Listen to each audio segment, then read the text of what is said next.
One of the deepest desires of people throughout history is the desire for knowledge and wisdom. However, in an age where we have more access to knowledge and information than ever before, and the ability to access anything we want in a matter of milliseconds, are we any wiser because of it?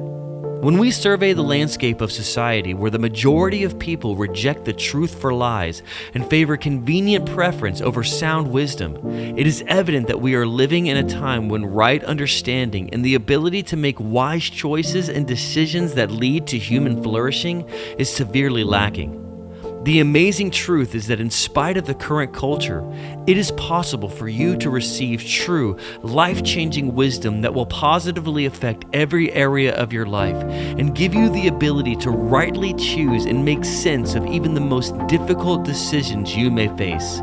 So if your desire is to learn how to make wise decisions in any area of your life, whether it be relational, whether it be financial, maybe you're trying to make a career decision, or maybe it's something else.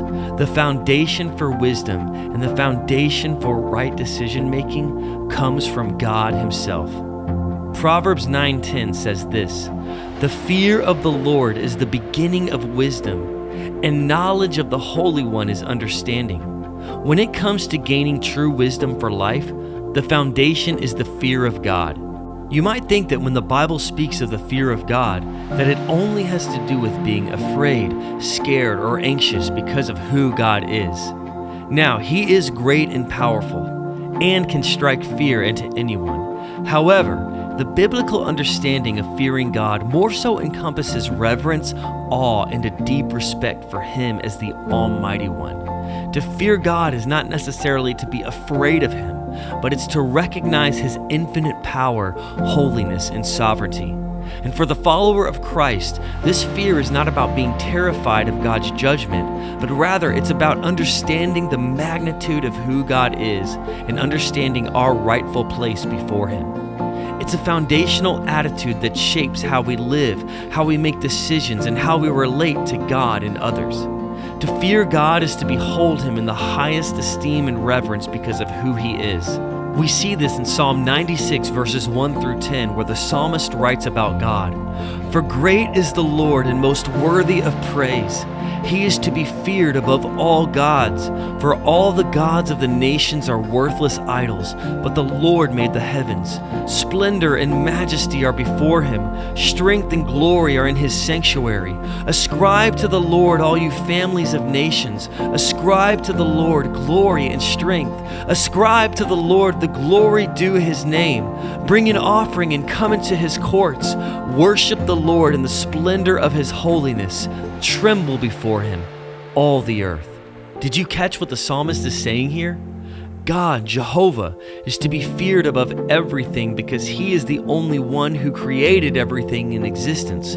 He is the only one who reigns in splendor and majesty, and He is the only one who possesses all strength and glory. If you were to come face to face with God, you would literally die. This is how intense His presence is. In Exodus 33, Moses asked to see the revealed glory of God.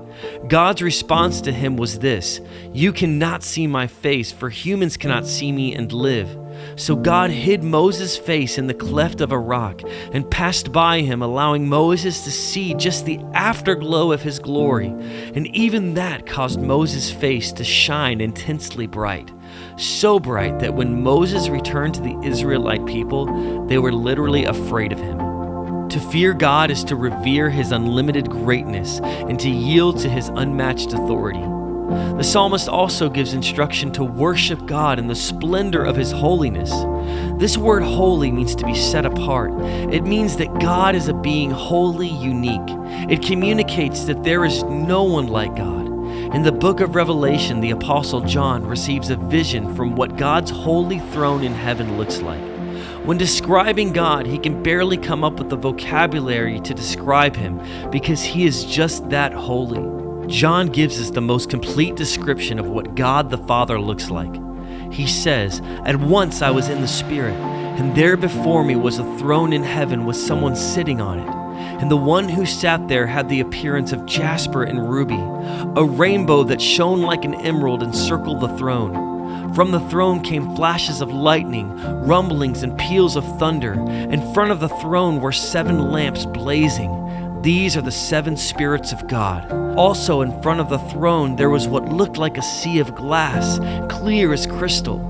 In the center, around the throne, were 4 living creatures, and they were covered with eyes in front and in back. The first living creature was like a lion, the second was like an ox, the third had the face like a man, the fourth was like a flying eagle. Each of the 4 living creatures had 6 wings and was covered with eyes all around, even under its wings. Day and night they never stopped saying, "Holy, holy, holy is the Lord God Almighty, who was and is to come." These beings that would absolutely terrify us. If we encountered them, all they can do before God is to proclaim His holiness day and night without ceasing. To fear God is to take Him seriously and to treat Him with the kind of reverence and awe befitting of the holy King of the universe. The best way that you and I can take God seriously and fear Him is to listen to Him through His Word and do what He says. This is the foundation to true, life-changing wisdom. Back to Proverbs 9:10, it tells us that the fear of the Lord is the beginning of wisdom. This beginning is not a one-time event, but it is the starting point to a continuous journey of wisdom. The more you grow in reverence and fear of God, the more wisdom you will obtain, because to know God is to know wisdom. To fear God is to embark on a path of wisdom that influences every aspect of our lives. It means that our choices, actions, and thoughts are informed by a reverence for God and a desire to live in accordance with His will. Wisdom in the biblical sense is practical. It is about applying God's truth to our daily lives. And the reality is that because God is the source of truth, that means that all truth is God's truth. And true wisdom involves making decisions that reflect God's character and commands. And when we make decisions according to God's character and His will for us, we benefit and we are blessed. Fearing the Lord is not merely about having a functional knowledge of God's holiness, but more so about letting our knowledge of Him transform the way we live from the inside out. The second part of this verse emphasizes that knowledge of God leads to genuine understanding. This is a type of relational knowledge. It involves knowing God personally and intimately by walking daily with Him through the power of His Holy Spirit. The greatest reality in existence is the reality of God Himself, because without Him, nothing would exist at all. John chapter 1 verses 3 and 4 says, "All things were made through Him, and without Him was not anything made that was made. In Him was life, and the life was the light of men." In Acts 17, the Apostle Paul proclaims in verses 24 through 28, "The God who made the world and everything in it, being the Lord of heaven and earth, does not live in temples made by man, nor is He served by human hands as though He needed anything, since He Himself gives to all mankind life and breath and everything. And He made from one man every nation of mankind to live on the face of the earth, having determined allotted periods and the boundaries of their dwelling place, that they should seek God and perhaps feel their way toward Him and find Him. Yet He is actually not far off from each one of us, for in Him we live and move and have our being." True understanding and genuine reason comes through knowing God personally. As you grow in your relationship with God, learning more about His character, His ways, and His desires for your life, you will begin to reflect the wisdom of heaven and demonstrate the will of God. One of the mind-blowing characteristics of God is that while He does command reverence, fear, and awe, He loves you deeply and intimately. He created you for a personal relationship with Himself.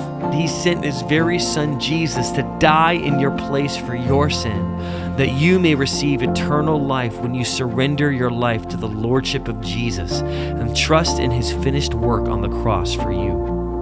Without Jesus in your life, your search for understanding and meaning will always leave you empty, because making true sense of life and discovering your true purpose, the purpose you were created for, is only found through a relationship with Jesus. To know God is to be drawn into a deeper relationship with Him through Christ. It's in this relationship that we find true understanding of the world God has made, understanding His purposes and how we fit into His grand design. This understanding enables us to navigate life's complexities and challenges with God's wisdom as our guide. The fear of the Lord is the beginning of wisdom and will bear fruit in your life. It leads to humility, obedience, and a life that honors God. A healthy fear of God shapes how we interact with others, how we handle power, how we steward the resources God has entrusted to us. Fearing God brings about a life marked by godliness, integrity, and love. This fear assures us of God's guidance and provision. As we walk in the fear of the Lord, we are promised to receive the wisdom to make righteous decisions and the strength to stand in times of trial, along with the hope that anchors our souls in the promises of God. Pray with me. Heavenly Father, with reverence and awe, I come before you in prayer.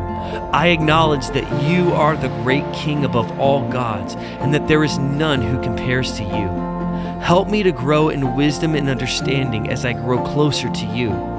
I pray that you would help me to know your will and reflect you in my decision making. And I pray that you would guide me to choose righteousness in the decisions throughout my life. Help me most of all to bring glory to you and to honor you by walking in your ways and seeking the wisdom of heaven. Amen.